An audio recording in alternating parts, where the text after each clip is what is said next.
नमस्कार मित्रांनो, मी आहे दीपक आजारे आणि आजच्या व्हिडिओमध्ये आपण बघणार आहोत, जर तुम्हाला कॉलेज अलॉट झालं तर तुम्हाला कोणकोणती तयारी करावी लागेल किंवा कोणकोणते डॉक्युमेंट लागतील, डी कसा काढायचा, डी किती लागतील आणि ॲडमिशनबद्दल संपूर्ण माहिती. तर चला तर मग व्हिडिओ सुरू करूया.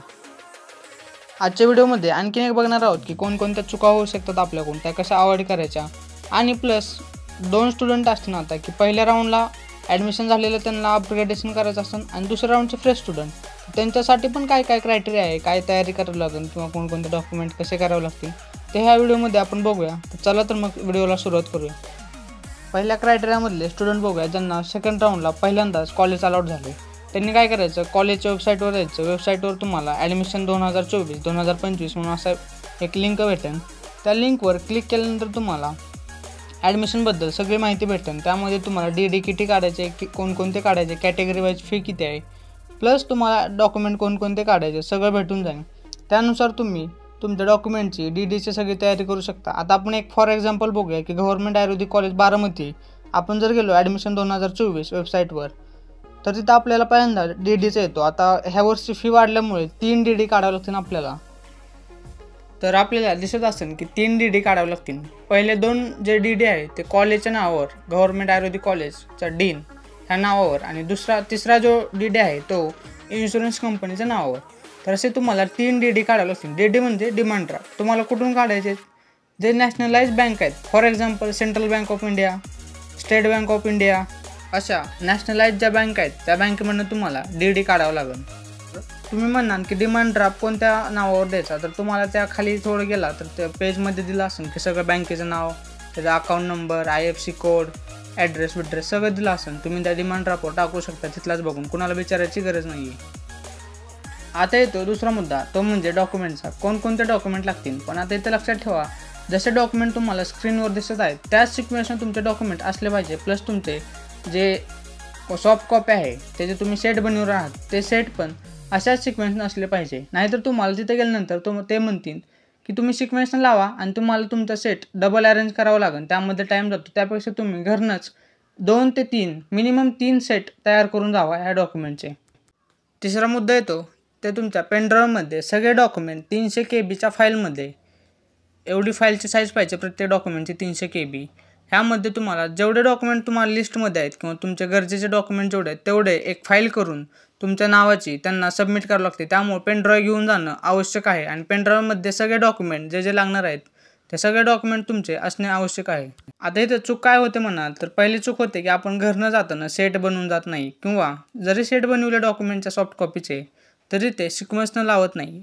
दुसरी चूक होते, आपण पेनड्राईव्ह घेऊन जात नाही आणि पेनड्राईव्हमध्ये सॉफ्ट कॉपी जे आपण PDF फॉर्मॅटमध्ये ते मागितले त्यांनी ते देत नाही आपण. तिथे गेल्यानंतर आपला एकच गोंधळ उडतो.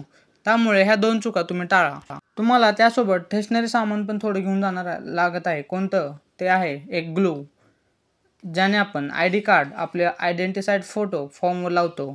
दुसरं म्हणजे 2 ते 3 पेन.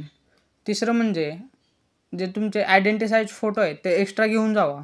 सोबत एक स्टेपलर पण असू द्या, कारण तुम्हाला कधी कोणत्या सामानाची गरज पडेल सांगता येणार नाही आणि तिथं टायमिंगला कोणतं अवेलेबल नसलं तर तुमची धावपळ होऊ शकते. त्यामुळे तुम्ही घरून जातानाच हे सगळं सामान प्लस सगळे डॉक्युमेंट डी एका फाईलमध्ये, प्लस तुम्हाला एक महत्त्वाची गोष्ट सांगायची राहिली की ते तुम्ही ओरिजिनल डॉक्युमेंट देणार आहात त्यांना, त्यासाठी तुम्हाला एक पेपर फाईल लागते, जेणेकरून तुमचे सगळे डॉक्युमेंट एका फाईलमध्ये बसतील किंवा एक पॉकेटसारखी फाईल भेटते तुम्हाला. ते फाईल तुम्ही घेऊन जाणं आवश्यक आहे. आता येऊया अशा स्टुडंटकडे ज्यांना पहिल्या राऊंडमध्ये कॉलेज भेटले आणि त्यांचं कॉलेज अपग्रेड झाले. तर त्यांनी काय करायचं, पहिल्या दिवसामध्ये आपल्याला टाईम आहे आता 5 ते 9 हे 4 दिवस तुम्हाला भेटणार आहेत. तर पहिल्या दिवसामध्ये पटदिसनी जेवढा टाईम तुम्ही वाचू शकाल तेवढं वाचवा. पहिल्या कॉलेजवर जावा, तिथं तुम्हाला एक रिझाईनचा फॉर्म असतो, तो फॉर्म भरा. त्यांची रिझाईनची फी असते कॉलेज सोडण्याची, एक फी भरा. त्या फीची आणि फॉर्मची पावती घ्या, प्लस तुमचे डी ते तुम्हाला वापस देतील. ते डी लवकरात लवकर तुम्ही बँकेमध्ये ज्या बँकेत डी काढले तिथं जमा करून तुम्ही नवीन डी काढावे लागतील. तर डी काढून पुन्हा तुमचे जे डॉक्युमेंट आहेत ते सेट्स ते सगळं घेऊन, पण एक इथं पण लक्षात ठेवायची गोष्ट आहे की तुमचे जे डॉक्युमेंटचे सेट असतील ते पहिल्या सिक्वेन्स वेगळा असेल पहिल्या कॉलेजचा आणि दुसऱ्या कॉलेजचा वेगळा असेल, तर त्या सेट्स सगळे वेगळे करून सिक्वेन्सनुसार लावून जावा. प्लस तुम्ही एक पेपर फाईल, एक प्लास्टिकचं कवर हे सोबत घेऊन जावा आणि पहिल्यांदा सांगितल्याप्रमाणे प्रमाणे जे इसेन्शियल सामान आहेत जसं glue, identity size photos, extra pens हे सगळं घेऊन जावा आणि अशा छोट्या छोट्या चुका टाळा. त्यामुळे तुम्हाला तिथं जाऊन टाईम वेस्ट आणि अडचणी येणार नाही आहेत. लास्टला येतो तो मुद्दा, ते तुम्हाला रिटेन्शन फॉर्म देतील. पण एक लक्षात ठेवा, जर तुम्ही सॅटिस्फाय नसाल त्या कॉलेजशी आणि तुम्हाला वाटत असेल आपण अपग्रेड करावं कॉलेज, तर तुम्ही रिटेन्शन फॉर्म भर नका. तर तुम्हाला नेक्स्ट टाईमला वाटलं तर भाग घ्या काउन्सिलिंगमध्ये, नाहीतर तुम्हाला तेच कॉलेज भेटून जाईल. त्यामुळे रिटेन्शन फॉर्म भरूच नका, काही गरज नाही रिटेन्शन फॉर्मची. आता बघूया कोणकोणत्या मेजर चुका होऊ शकतात. की आपल्याला 4 दिवस आहेत डॉक्युमेंट चेकिंगसाठी, तर आपण म्हणतो 4 दिवस आहेत, कॉलेज आपल्या घराजवळच्या आसपास 10-15 किलोमीटर किंवा 100 किलोमीटर, तर जाऊया दुसऱ्या दिवशी तिसऱ्या दिवशी. पण एक लक्षात ठेवा, तुम्ही जेवढ्या लवकर जाचाल तेवढे तुम्हाला तुमचे जे अडचणी आहेत ते दूर करण्यासाठी पुढचा टाईम भेटेल. त्यामुळे तुम्ही असं करू नका की 1-2 दिवस टाईम घ्यायचा ना. 5 तारखेला तुम्ही लगेच त्या कॉलेजला जॉईन जावा किंवा कॉलेज अलॉट झालेल्या ठिकाणी जावा. त्यामुळे तुम्हाला तुमच्या चुका, तुमच्या अडचणी लगेच सॉल्व्ह करता येतील.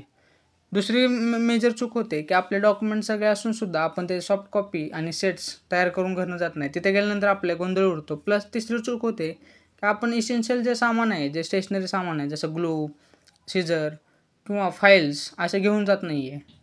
तर मित्रांनो, हा होता बेसिक व्हिडिओ जे तुम्हाला ॲडमिशनच्या आधी किंवा कॉलेजला जॉईनिंग व्हायच्या आधी तयारी करावं लागेल. आता उद्या मी तुम्हाला डिटेल्ड व्हिडिओ आणेन की कोणकोणते डॉक्युमेंट लागतील, कोणत्या कॅटेगरीला कोणते डॉक्युमेंट, ते कसे काढायचे, डी ड्राफ्ट कसा काढायचा किंवा त्यामध्ये कोणत्या चुका होऊ शकतील.